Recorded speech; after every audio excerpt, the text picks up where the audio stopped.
नमस्कार. स्वराज्य गुरुकुलमध्ये आपले पुन्हा एकदा स्वागत आहे. स्वराज्य गुरुकुल संस्थापक आणि सहाय्यक प्राध्यापक अनिल भागोजी कोकरे. आपल्याला माहितच आहे की एम एच सेटमध्ये जसं आपण मागच्या लेक्चरला पाहिलं होतं टीचिंग ॲप्टिट्यूड, तसंच आपण आज पाहणार आहोत रिसर्च ॲप्टिट्यूड. म्हणजे काय? संशोधन अभियोग्यता.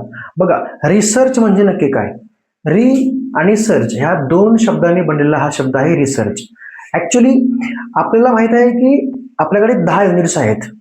टीचिंग ॲप्ट असेल, हा रिसर्च असेल, त्यानंतर कम्युनिकेशन आहे, ICT, कॉम्प्रिहेन्शन, त्यानंतर मॅथ्स आहे. असे आपले बरेचसे टॉपिक्स आहेत आणि ह्या प्रत्येक टॉपिकमध्ये आपल्याला 5-5 प्रश्नांचा पूर्ण समावेश आहे आपल्या पेपरमध्ये.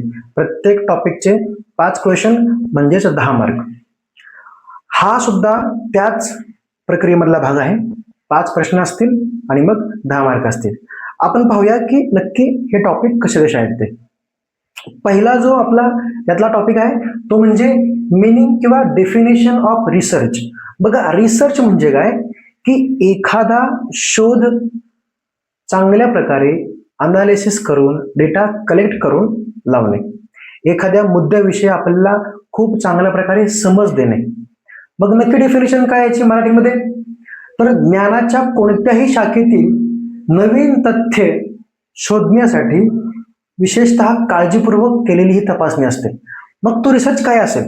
हिस्ट्रीमधला असेल किंवा सायन्समधला असेल, जिओग्राफीमधला असेल किंवा तुमच्या कोणत्याही विषयातला असेल, त्या शोधाबाबत तुम्ही काळजीपूर्वक व्हेरी केअरफुली त्या ठिकाणी शोध लावणं अतिशय गरजेचं असतं. आणि मग त्या शोधादरम्यान तुम्हाला काय करायचं आहे? तर मेन मुख्य जी बाब आहे ती म्हणजे डेटा कलेक्ट करणे. म्हणजे काय? तर आपली माहिती गोळा करणे.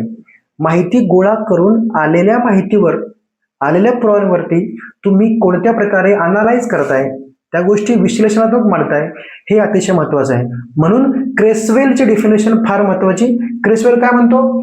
It is steps to collect and analyze information for or to increase our understanding about the topic or issues.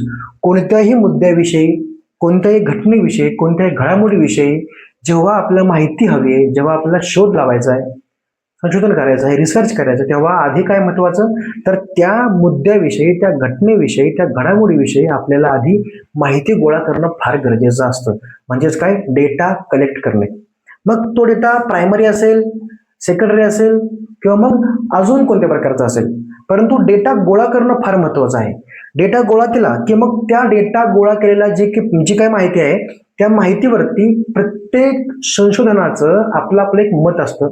ते मत विश्लेषण करणे, त्या माहितीवरती आधारित अनालाइज करणे आणि मग येणाऱ्या पिढीकरिता आपण काहीतरी एक नवीन मुद्दा पुन्हा एकदा समोर ठेवतो. हेच काम असतं सायंटिस्ट लोकांचं, संशोधनाचं. त्यामुळे आपल्याला हा मुद्दा किंवा क्रेसवेलची डेफिनेशन अतिशय महत्वाची. यावरती फारसे प्रश्न येत नाहीत, परंतु आलेच तर आपल्याला हे थोडंफार माहित पाहिजे की कोणत्याही शाखेतील ज्ञानाची व्याप्ती वाढवण्यासाठी जो काही आपण उहापोह करतोय, माहिती गोळा करतोय, त्यावरती आपलं विश्लेषण मांडतोय, प्रक्रिया करतोय या सगळ्यांची, आणि मग या सगळ्यांनाच म्हणायचं आपण काय? तर संशोधन म्हणायचं, रिसर्च म्हणायचं. त्यानंतर काय महत्वाचं? तर टॉपिक दुसरा जो म्हणजे वैशिष्ट्य. रिसर्चची नक्की कॅरेक्टरिस्टिक्स काय असतात? हे काय 4-5 आहेत, ते आपण थोडीशी पाहून घेऊया. पहिला महत्वाचा तो म्हणजे एम्पिरिकल किंवा अनुभवजन्य. यामध्ये शास्त्रज्ञांनी काय करणं गरजेचं आहे? तर कोणत्याही घटनेचं आधी निरीक्षण करणं गरजेचं आहे. There should be many observation about the issues or topic. दुसरं काय? तर त्यासोबतच एक्सपेरिमेंट करणं गरजेचं आहे. म्हणजे त्या घटनेवरती प्रयोग करणं गरजेचं आहे. मग ते विज्ञानातल्या गोष्टी असतील किंवा मग ऐतिहासिक असतील, या सगळ्यांचं निरीक्षण करणे काळजीपूर्वक. निरीक्षण करण्याकरिता हिस्ट्रीमध्ये आपण त्या घटनेसोबत नाही आहोत, परंतु त्या घटनेच्या आधारित जी काही कागदपत्रे असतील, जे काही फरमान असतील, जे काही पुरावे असतील, त्या पुराव्यांचं काळजीपूर्वक निरीक्षण करणं अतिशय गरजेचं असतं. आणि मग त्यानंतर आपण त्यावरती वेगवेगळे प्रयोग करतो, एक्सपेरिमेंट करतो, आणि त्याला म्हणायचं काय? एम्पिरिकल किंवा अनुभवजन्य. सो अनुभवजन्य असणं अतिशय महत्वाचं आहे. त्याशिवाय तुमचा शोध प्रामुख्याने येणाऱ्या पिढीकरिता, वाचकांना अतिशय आदर्शपूर्वक ठरणार नाही. त्यामुळे पहिलं वैशिष्ट्य काय? की संशोधक हा असा असायला पाहिजे ज्याच्यामध्ये अनुभवजन्य हा गुण असणं अतिशय गरजेचं आहे. दुसरा काय टॉपिक महत्वाचा त्यातलाच? It should be very systematic. त्याला एक मॅनर्स असायला पाहिजे. There should be some sequence, there should be some order, आणि त्या ऑर्डर किंवा तो सिक्वेन्स फॉलो करून रिसर्च करणं महत्वाचं आहे. त्यामुळे सिस्टमॅटिक किंवा पद्धतशीर शोध असायला पाहिजे, ही एक आपल्या कॅरेक्टरिस्टिक्स मधली महत्वाची बाब. तिसरं काय तर क्रेडिबिलिटी. बघा, शोध लावताना आपण आपल्या आयुष्यातल्या बऱ्याचशा वेळेचा खर्च करून तिथे आपण कामी येतो. तिथे आपण त्या शोधाकरिता आपलं जीवन वाहून टाकतो. आता इतिहास भीष्माचार्य ज्यांना म्हणतो आपण, वासी बेंद्रे, ह्यांनी तर आपलं अख्खं आयुष्य शिवाजी महाराज असतील, छत्रपती संभाजी महाराज असतील, किंवा मग त्यांचे आजोबा मालोजी, ह्या इतक्या लोकांपासून त्यांनी इतिहास लिहिण्यासाठी आपलं अख्खं आयुष्य खर्च केलं. मग त्या विश्वासाने त्याने हिस्ट्री लिहिली आहे, त्याने पुरावे गोळा केलेले आहेत. मग हे सगळे पुराव्यांचा आधार घेऊन जेव्हा एखादा इतिहासकार किंवा संशोधक हिस्ट्री लिहितो किंवा विज्ञानातल्या काही कॉन्सेप्ट क्लिअर करतो, त्या मांडतो, त्या लिहून ठेवतो, यामध्ये त्याच्याकडे क्रेडिबिलिटी, विश्वासार्हता असणं फार गरजेचं आहे. जेव्हा एखादा शास्त्रज्ञ, संशोधक आपली थिअरी किंवा आपली संकल्पना वाचकांसमोर मांडतो, प्रेरित करतो, तेव्हा आधी त्याबाबत त्याला स्वतःची क्रेडिबिलिटी असणं फार गरजेचं आहे. त्यावर त्याला प्रॉपर असा विश्वास पाहिजे की मी जे लिहिले ना त्याला पुरावे आहेत. त्यामुळे तुमच्या मनामध्ये शोध लावण्याच्या आधी तुमच्या मनामध्ये पुराव्यांच्या विषयी चांगली माहिती पाहिजे, निरीक्षण चांगलं पाहिजे, तुमचं स्वतःचं विश्लेषण असणं गरजेचं आहे. आणि मग त्यानंतर आपोआप जी येते ती असते क्रेडिबिलिटी किंवाच विश्वास अर्हता. त्यामुळे तो गुण सुद्धा अतिशय महत्वाचा आहे, ते वैशिष्ट्य सुद्धा फार गरजेचं आहे. अजून काय तर अनालिटिक, अतिशय गरजेचा आणि महत्वपूर्ण टॉपिक तो म्हणजे विश्लेषणात्मक, म्हणजेच अनालिटिक. बघा, खूप सारे आपण शास्त्रज्ञ बघतो, संशोधक, त्या प्रत्येकाचं मत वेगवेगळं असतं. मग प्रत्येक जण विचार करताना काय एकाच मताने विचार करत नाही. प्रत्येकाचे आयुष्यामधली प्रत्येकाचे अनुभव वेगळे असतात, प्रत्येकाचं बॅकग्राऊंड वेगळं असतं. त्यामुळे प्रत्येकाच्या पार्श्वभूमीच्या अनुषंगाने तो त्याच्या विषयातील विश्लेषण मांडतो. त्यामुळे संशोधकांच्या अंगी हा गुण असणं अतिशय गरजेचं आहे की त्याला त्याचं विश्लेषण करता आलं पाहिजे. जी काही माहिती आहे, जो काही पुरावा आहे, जे काही तुम्ही गोष्टी शोध लावताना गोळा करताय, ह्या वाचकांसमोर आणण्यासाठी तुम्हाला त्याचं विश्लेषण करणं गरजेचं आहे. त्यामुळे सर्वात महत्वाचं इतरांसारखंच ते सुद्धा काय अनालिटिक किंवा विश्लेषणात्मक, त्याचा अनालिसिस तुम्हाला करता आला पाहिजे. आणि शेवटचं काय व्हॅलिडिटी किंवा वैधता. बघा, साधी गोष्ट आहे, आपण एखादा शोध लावू, तो संशोधक विचार करतो की माझा शोध हा खूप वर्षापर्यंत टिकावा. आता बघा, E=mc², लाईट, ऊर्जा, ही सगळी थिअरी जी आहे, फोटॉन्स वगैरे, आईन्स्टाईनची, ही इतक्या 1920-22 पासून चालून आजपर्यंत 2026 आलं, 105-106 वर्ष झाली, तरी पण ती थिअरी अजून पण तिला प्रूफ आहे किंवा ती अजूनही व्हॅलिड आहे.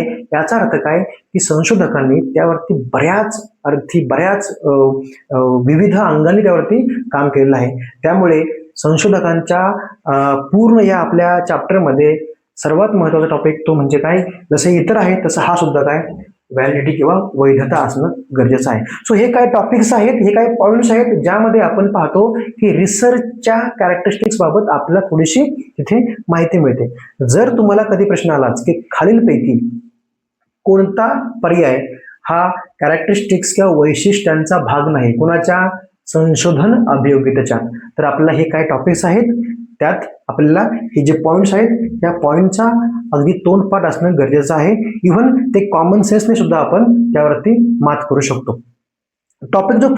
आता टॉपिक पुढचा जो आहे पॉझिटिव्हिजम आणि पोस्ट पॉझिटिव्हिजम. बघा, पॉझिटिव्हिजम समजण्याकरिता तुम्हाला हे समजायला लागेल की व्हॉट इज अ थिओलॉजी. निसर्गतः ज्या काही गोष्टी घडायच्या, म्हणजे पाऊस पडणे, वीज चमकणे, एखादा मृत्यू होणे, हे सगळं जे आहे ना, ते लोकांना ते वाटायचं की हे सगळं होते कुणामुळे, तर एकच वाद जो आहे तो जबाबदार आहे, आणि तो म्हणजे कोण, तर तो देव, तो म्हणजे गॉड. मग लोकांनी आपल्या कॉमन सेन्सने जसं जमेल तशा प्रकारे गोष्टी चालवत नेल्या. परंतु काही लोक आले आणि त्यांनी सांगितलं की पाऊस पडणं म्हणजेच देवाकडने तुम्हाला काही आशीर्वाद मिळणं किंवा असला काही प्रकार नाही तो. मग हे काय आहे, तर हे एक शास्त्रीय कारण आहे. काय तर बाबा समुद्र, सूर्याच्या प्रकाशाने ते पाणी तापणे, समुद्र तापणे, मग तिथे बाष्पीभवन होणे, ढग बनणे, मग गार हवेच्या हेळकाव्याने पुन्हा ढगाचं रूपांतर पाण्यामध्ये होणे. सो ही प्रक्रिया आहे. मग हे लोकांनी सांगितलं, हाच शास्त्रीय दृष्टिकोन. म्हणजे काय की झालेल्या घडामोडीमध्ये तुमचा सायंटिफिक अप्रोच असणं फार महत्वाचं होतं. आणि मग त्याद्वारे जी काही थिअरी निर्माण झाली ती म्हणजे पॉझिटिव्हिजम, सकारात्मकवाद निर्माण झाला. आणि त्यालाच म्हणायचं पॉझिटिव्हिस्टिक किंवा मग पॉझिटिव्हिजम. बघा मग यामध्ये काय महत्वाचं आहे तर झालेल्या गोष्टीचे पुरावे, कागद. परंतु जर आपण पाहिलं की पोस्ट पॉझिटिव्हिजम काय आहे किंवा पोस्ट पॉझिटिव्हिस्टिक काय आहे, तर या ठिकाणी फक्त पुरावे महत्वाचे नाहीत, तर महत्वाचं काय आहे, पुराव्यासोबतच तुमचं अनालिसिस, तुमच्या स्वतःच्या मताचे मतांतर कसे आहे, तुम्ही त्या गोष्टीला कसे पाहता हे महत्वाचं आहे. आणि सोबतच तुमचा कॉमन सेन्स. त्यामुळे कधी कधी जी गोष्ट घडलेली आहे त्याचे पुरावे असताना देखील ती गोष्ट आपल्याला पूर्णपणे मानता येत नाही, त्या गोष्टीला कॉमन सेन्सने आपण पूर्णविराम देऊ शकतो. आणि म्हणून पॉझिटिव्हिजमला अपोज करण्यासाठी एक दुसरी थिअरी आली, तिला म्हणायचं पोस्ट पॉझिटिव्हिस्टिक किंवा पोस्ट पॉझिटिव्हिजम. एक उदाहरण पाहूया आपण. छत्रपती शिवाजी महाराज जेव्हा आग्रेच्या भेटीमध्ये गेलेले आहेत मुघलांच्या दरबारामध्ये औरंगजेबाचे, ती घटना झाली कधी, कोणत्या वर्षी झाली, तिथे व्यक्ती कोण होते, म्हणजे सगळी फॅक्च्युअल जी काही बाब आहे, संख्यात्मक ज्या गोष्टी आहेत ज्या आपण मोजू शकतो, ज्या आपण निरीक्षण करू शकतो, हे सगळं कुठे येईल, हे येईल पॉझिटिव्हिजम मध्ये. फक्त घडामोडी झाले ना ते तपासणे, ते सगळं संख्यामध्ये आहे जे आपण मोजू शकतो. मग महाराजांचं ते आग्र्याची भेट, तिथं कोण कोण व्यक्ती होते, हे सगळं जे आपण दिसतंय समोर पुराव्यांसमोर, पुराव्यांसोबत, ते सगळं येणार आपलं पॉझिटिव्हिजम किंवा पॉझिटिव्हिस्टिक मध्ये. परंतु ती भेट जी झालेली आहे, जे कागदपत्र आहेत, जे फरमान आहे किंवा जे काही शिक्का मोर्तब ज्या गोष्टी आहेत, हे सगळं नक्की लिहिलं कोणी, मग ते मुघलांच्या बाजूने लिहिलं गेलेलं आहे का मग मराठेशाहीच्या बाजूने लिहिलं गेलेलं आहे. मग ह्या सगळ्यांचा उहापोह करणे, या सगळ्या गोष्टी एकत्रित करणे आणि त्यावरती एक नवीन तुमचं समर्पक भाव मांडणे, हे सगळं कॉमन सेन्सच्या दृष्टिकोनातून मांडण्यासाठी आपली जी काही थिअरी आली ती पुराव्यांच्या सोबत किंवा पुराव्यांच्या पलीकडे जाऊन जी मांडली गेली तिला म्हणायचं पोस्ट पॉझिटिव्हिजम किंवा पोस्ट पॉझिटिव्हिस्टिक. सो तुम्हाला जर कधी प्रश्न आलाच की पॉझिटिव्हिजम आणि पोस्ट पॉझिटिव्हिजम यातला संख्यात्मक किंवा क्वांटिटेटिव्ह किंवा मोजमाप करता येणारं किंवा निरीक्षण करून तपासता येणारं कोणतं वैशिष्ट्य आहे किंवा कोणता वाद आहे, तर तो कोणता पॉझिटिव्हिजम, ज्याला आपण निरीक्षणाद्वारे मोजू शकतो, त्याला आपण मांडू शकतो, जे काही समोर आहे त्याच्यातून काहीतरी गोष्टी आपण लोकांना सांगू शकतो. मात्र हे त्या पलीकडे जाऊन आहे, म्हणून ह्या दोघातला हा फरक महत्वाचा. ठीक आहे. सो आपण हे काही 3 पॉईंट पाहिले आज. मिनिंग ऑफ रिसर्च, त्यानंतर वैशिष्ट्ये कॅरेक्टरिस्टिक्स, आणि मग पोस्ट पॉझिटिव्हिजम आणि पॉझिटिव्हिजम. सो हे 3 टॉपिक छान प्रकारे बघा, एकदा पुन्हा व्हिडिओ रिवाइज करा, त्याच्या नोट्स काढा, आणि जर काही अडलं तर मला कमेंटमध्ये नक्की कळवा. आपण पुढच्या लेक्चरमध्ये याच्या पुढे जे काही टॉपिक्स आहेत ते सुद्धा कव्हर करण्याचा प्रयत्न करू. ठीक आहे. धन्यवाद.